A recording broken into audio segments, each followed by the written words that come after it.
It is 5:37, and this morning we are waiting for President Trump's approval of a new ceasefire agreement between the U.S. and Iran. If approved, the deal would extend the ceasefire by 60 days and start a new round of talks on Iran's nuclear program.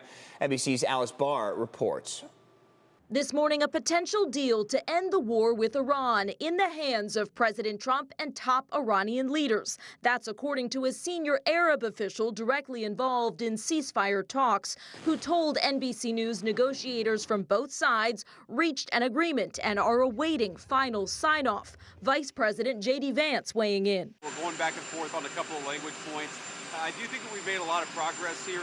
Iranian media released a draft of the reported deal that would reopen the Strait of Hormuz and extend the ceasefire for 60 days to allow for thorny negotiations on Iran's nuclear program that President Trump has said are essential to a long-term agreement.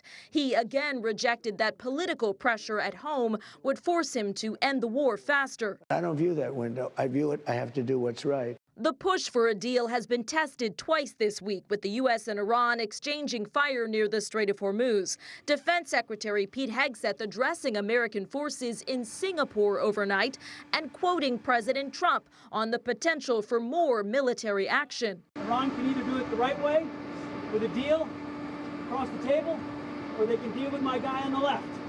That happened to be me. But it's not me, it's you guys. Raising the economic pressure, the Trump administration announcing new sanctions on Iran's oil trade, even as Iran pushes for sanctions relief in the negotiations. The Treasury Secretary said that won't be on the table until the president's central goals are met. Open the strait, highly enriched uranium, no nuclear program. As the world waits.